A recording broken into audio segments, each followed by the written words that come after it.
قرآن میں آتا ہے وما اصابکم من مصیبت فبما کسبت ایدیکم یعفو عن کثیر، نہیں پہنچتی تمہیں کوئی مصیبت مگر وہی جو تمہارے ہاتھوں نے کمائے۔ تو یہ مسلمان ماننے کو تیار نہیں۔ تو یہ تو تبلیغی جماعت کا آپ نے بتا دیا کہ ان کے یہاں اس کا کوئی تصور ہی نہیں، یہ تو بس نماز پڑھتے رہو اور چلا میں جاتے رہو، یہی سارے مرض کا سولوشن، مطلب دنیا کی بیماری کوئی بھی ہو سب کو پیراسیٹامول کھلاتے رہو سب ٹھیک ہو جائے گا۔ یہ ہوتا نہیں ہے، اور یہ غلط طریقہ ہے، یہ نہ قرآن میں ہے یا نہ سنت میں ہے، یہ بالکل ان کا ایک الگ ہی دین ہو گیا۔ وہی حال بریلویوں کا ہے، عاشق رسول بنے بیٹھے، اس کا تقاضا کیا ہے وہ پتہ ہی نہیں، اس کے تقاضے میں اللہ کا حکم کیا ہے وہ پتہ ہی نہیں۔ تو میں کہہ رہا ہوں کہ چاہے آپ بریلوی ہو، دیوبندی ہو، اہل حدیث ہو، اس سے کوئی فرق نہیں پڑتا اللہ کو۔ ہم اور آپ اللہ کے انسٹرکشنز کو، گائیڈنس کو، قرآن کو پکڑے ہوئے ہیں کہ نہیں، اس کو اپنے امام مانتے ہیں کہ نہیں، اس سے ہم انسٹرکشن لیتے ہیں کہ نہیں، اس سے ہم گائیڈنس لیتے ہیں کہ نہیں، ورنہ چیزیں سائلنٹلی دھیرے دھیرے ہمارے خلاف ہوتی جا رہی ہے۔ ایکچولی ہمارے اوپر عذاب آ رہا ہے، اللہ کا عذاب آ رہا ہے۔ اور اللہ کا عذاب کیوں آتا ہے؟ قرآن میں آتا ہے بسم اللہ الرحمن الرحیم وَلَنُذِيقَنَّهُمْ عَذَابَ الْأَدْنَىٰ دُونَ الْعَذَابِ الْأَكْبَرِ لَعَلَّهُمْ يَرْجِعُونَ۔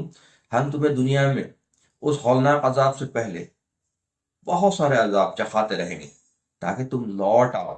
ایکچولی یہ ساری چیزیں ہو رہی ہیں ہمیں لوٹانے کو، تو ہمارا تصور ہی بگڑا ہوا ہے۔ ایک طرف تو ان کا ہے تبلیغ والوں کا تصور، اب آ رہے یہ جو دنیا دار لوگ ہیں، جو موٹیویشنل اسپیکر ہیں، وہ دن رات یہ کہہ رہے ہیں کہ ہمیں دنیا میں کچھ غضب کرنا ہے، ہمیں دنیا میں یہ کرنا ہے، وہ کرنا ہے، ہمیں نوبل پرائز جیتنا ہے، ہمیں یہ کرنا ہے۔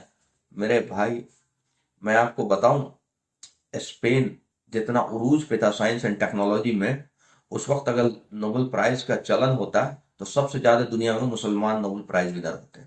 اس کے باوجود اسپین سے اللہ نے مسلمانوں کو نیست و نابود کر دیا۔ کیا دماغ کام کرتا ہے کہ نہیں کرتا لوگوں کا؟ تو ہم سوچنے کو تیار ہی نہیں، سب اپنا اپنا دکان چلا رہا، چاہے یہ موٹیویشنل اسپیکر ہو، چاہے یہ تبلیغی جماعت سے جڑے ہوئے ہوں۔ تبلیغی جماعت میں جو لوگ ہیں ان کا مقصد ہے جماعت میں جوڑنا، اپنی جماعت، بس یہی ایک ہے جماعت جو بس ہے، باقی اور سارے بیکار ہے۔ اسی طرح موٹیویشنل اسپیکر ہے، ان کا بھی اپنا ایک دکان چل رہا، بس دن رات ایک ہی چیز موٹیویٹ کر رہے ہیں، ایک ہی چیز، بس انجینئر بنو، ڈاکٹر بنو، یہ بنو، جج بنو، آئی ایس بنو، دنیا میں کچھ دھمال مچا دو۔ بھائی اللہ کو آپ امپریس نہیں کر سکتے engineer, doctor, I S, I P S بن کر کے۔ یہ دنیاوی ریکوائرمنٹ ہے، یہ ضرورت ہے ہماری، اور یہ رزق کمانے کا ذریعہ اس کو ہم بناتے ہیں۔ رزق اللہ تعالیٰ اگر یہ نہیں ملا تو کچھ اور ذریعے سے بھی دے دے گا رزق، لیکن اللہ کی اطاعت اور اللہ کے رسول کی اطاعت نہیں کی تو اللہ دنیا میں بھی ذلیل کر دے گا اور آخرت میں بھی ذلیل کر دے گا۔ یہ بات ہم سمجھنے کو تیار نہیں۔ بڑے بڑے علماء کا میں بیان سنتا ہوں، لیکن کوئی بھی ڈیٹیل جو کرنٹ سچویشن ہے اس کے ڈیٹیل پرابلم میں جانے کے بجائے ایک جنرل اسٹیٹمنٹ دے کر کے نکل جاتے ہیں کہ عزیزوں سدھر جاؤ۔ ارے سدھر جاؤ، کیا کیا سدھرے یہ تو بتاؤ۔ مطلب حالات بہت خراب ہیں اور ہم سب کو سدھر جانا چاہیے، ہم سب کو مطلب ایمان والے بن جانا چاہیے، لیکن اس ایمان والے جو مسلمان ہیں، چھوڑ دو جو لوگ نماز نہیں پڑھتے ہیں، میں ان کی باتیں کر رہا ہوں جو نماز پڑھتا ہے، وہ زیادہ تر اس میں 90% نام کا مسلمان ہے، وہ کام کا مسلمان ہے ہی نہیں، وہ نماز کو ہی دین سمجھ رکھا ہے، باقی ساری چیزیں ایز اٹ از چل رہی۔ مسلمان کا جو تصور ہے، وہ مسلمان اگر 50% بھی ہو جائے نا، 50%، تو جس کو کہتے ہیں نا کہ دنیا دیکھ کر کے ایمان لائے گی، حقیقتاً دیکھ کر کے ایمان لائے گی، لیکن مسلمان اپنی چیزوں کو سیکریفائز کرنے کے لیے تیار نہیں ہے، اپنے کمفرٹ زون سے نکلنے کے لیے تیار نہیں ہے، حرام کا مال چھوڑنے کے لیے تیار نہیں ہے، جھوٹ بولنا چھوڑنے کو تیار نہیں ہے، تجارت میں دھوکہ دینا چھوڑنے کو تیار نہیں ہے، بہنوں کا حصہ کھا رہا اس کو دینے کو تیار نہیں ہے، اور مطلب وہ ساری برائی بھی پیرلل چل رہی ہے اور نماز بھی پیرلل چل رہا۔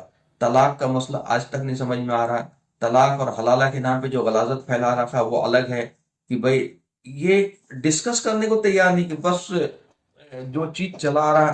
تو اگر آپ اور ہم ڈسکس کرنے کو تیار نہیں ہیں تو یہ آپ سمجھ لیجئے کہ چیزیں ورسٹ ہوتی چلی جائے گی، امپروومنٹ نہیں ہوگا۔ بھائی امپروومنٹ تب ہوگا نا جب ہم سوچیں گے، امپروومنٹ تب ہوگا جب ہم اس پہ غور کریں گے کہ ہمیں کیا کرنا چاہیے، تو امپروومنٹ تب ہوگا جب ہم اس پہ بات کریں گے، ہم اپنی کمیوں کو نکالیں گے۔ ہم تو دوسری کو کمیوں کو نکال رہے ہیں. ہم بینگ مسلمان اگر ہم اپنی کمیوں کو ڈھونڈنا شروع کریں تو اتنا زیادہ کمی نکل جائے گا، اتنا زیادہ کمی نکل جائے گا کہ کوئی بھی جماعت اور کوئی بھی جو الگ الگ بنا رکھے ہیں نا لوگ، دیوبندی، بریلوی، اہل حدیث، کھرا نہیں اترے گا، چونکہ سب قرآن سے دور ہو چکے. بھائی قرآن اور سنت یہ دو چیزیں پکڑنی ہے نا ہمیں، لیکن اسٹارٹ قرآن سے کریں گے. ہم الٹا چل رہے ہیں، قرآن کا نوبت ہی نہیں آ رہا، بلکہ اور تیسری چیز اٹھا لایا ہے، فضائل اعمال لے آئے ہیں، پتہ نہیں اور کیا کیا، سب کی اپنی اپنی کتابیں ہیں، وہاں سے شروع کر رہے ہیں. تو میرے بھائی ہمارا زوال طے ہے.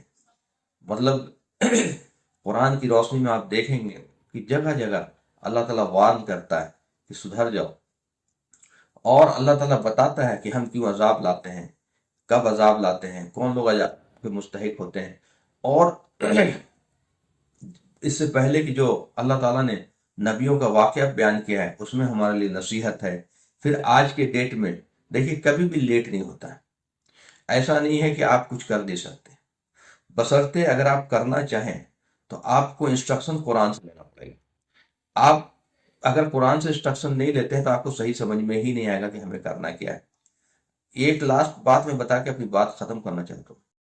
یونس علیہ السلام کی قوم پہ بزن ہو گئے تھے، یونس علیہ السلام ان قوم کو چھوڑ کر چلے گئے تھے، لیکن اس قوم نے ریئلائز کر لیا تھا کہ ہمارے اوپر عذاب آنے والی، تو پوری قوم نے توبہ کیا. تو توبہ کا مطلب یہ نہیں ہوتا ہے کہ اگر آج کے کنٹیکس میں ہم بولے کہ یا اللہ میں توبہ کرتا ہوں، توبہ ایک عقیدے سے ہے تو عقیدے سے تو توبہ بول کر کے ہو جائے گا. آپ شرک کر رہے ہیں توبہ بول دیجیے، اس کے بعد چھوڑ دیجیے. لیکن اگر آپ نے ظلم کیا ہے، مال ہڑپ کیا ہے، غلط کام کر رہے ہیں، دھوکہ دے رہے ہیں، یہ ساری چیز، تو توبہ کا مطلب ان ساری چیزوں کو چھوڑنا. حرام مال ہے اس کو غریبوں میں بانٹ دینا. اگر یہ نہیں کرتے، جو مال آپ کے پاس ہے، سب سے زیادہ پرابلم میں آج مسلمان اس لیے ہے کہ اس کو سب سے زیادہ مال سے محبت ہے. وہ دینا ہی نہیں چاہتا اپنی مال جس کے حقوق ہیں، خاص کر کے صدقہ کسی کا باقی لے لیا تو اس کا نہیں لوٹا رہا. اور اللہ تعالیٰ نے کہا کہ تمہارا مال تمہارا نہیں ہے، تمہارا مال تمہارا نہیں ہے، اس میں حقوق ہیں لوگوں کے، تمہارے رشتہ داروں کے، مسکین کے، ابن سبیل کے حقوق ہیں. تو یہ صدقہ صرف زکوٰۃ نہیں ہے جو ہم 2.5% دے کر کے 2.5% بھی صحیح سے نہیں نکال رہا. اگر ہم 2.5% صحیح سے نکالتے ہیں تو وہ منیمم ہے، باقی وہ ساری حقوق ہے اس کے بھی حساب ہوں گے کہ تمہارے غریب ہیں، رشتہ دار ہیں، ابن سبیل ہیں، مسکین ہیں. اور وہ صدقہ کا مطلب اپنے حساب سے، لیاقت سے دینا. تو مال سے جو محبت ہے اس کی وجہ سے لوگوں کی مدد نہیں ہو رہی ہے، غریبوں کی مدد نہیں ہو رہی ہے، یتیموں کی مدد نہیں ہو رہی ہے. مدرسے کا جو حال ہے تو جو زکوٰۃ نکل رہا سارا یتیم کے نام پہ یتیم کو دیا جا رہا، لیکن یتیم کو پراپر اس کا فائدہ نہیں پہنچ رہا، نہ اس کی وہ تعلیم ہو رہی ہے اور نہ اس کی وہ اس لائق اس کو بنایا جا رہا ہے کہ وہ زکوٰۃ دینے والا بنے. بہت ساری باتیں ہیں کہنے کو، بہت ساری باتیں ہیں بولنے کو، لیکن یہ سب کا کوئی فائدہ نہیں.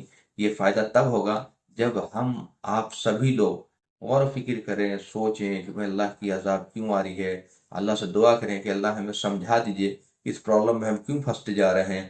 تو انشاءاللہ اللہ تعالیٰ آپ قرآن جب پڑھیں گے میننگ کے ساتھ سمجھ کر کے تو آپ ایسی جگہ پہ پہنچ. اور آج کے ڈیٹ میں تو ٹیکنالوجی کا دور ہے، آپ کسی بھی ٹاپک پہ کچھ بھی سننا چاہتے ہیں، سمجھنا چاہتے ہیں، آپ یوٹیوب میں بڑے بڑے اسکالر ہیں، ڈاکٹر شار احمد ہیں اور بہت سارے اسکالر ہیں، ان کا آپ سن سکتے ہیں. آج کے ڈیٹ میں کوئی ایکسکیوز نہیں کر سکتا ہے کہ میں قرآن کیوں نہیں پڑھا.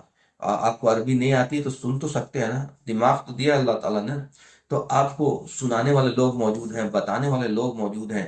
تو ہم اگر نہیں سننا چاہتے ہیں تو یہ پھر ہماری بے حسی ہے، پھر اس کا عذاب ہمیں دنیا میں بھی ملے گا اور آخرت میں بھی ملے گا. اور میں نے آپ کو اگزامپل بتایا اسپین کا، اگزامپل ہے آپ کے سامنے برما کا. تو یہ ہماری وجہ سے ہوا، ہم اس کے ذمہ دار تھے. ہم دوسرے کو ذمہ دار ٹھہرا رہے ہیں لیکن ہم پہلے ذمہ دار ہیں، کیونکہ ہم بہت سارے ایسی چیزیں کر رہے ہیں جو اللہ نے ہمیں حکم نہیں دیا، اور وہ کام نہیں کر رہے ہیں جس کا اللہ نے ہمیں حکم دیا. اس لیے ہمیں غور و فکر کرنے کی ضرورت ہے.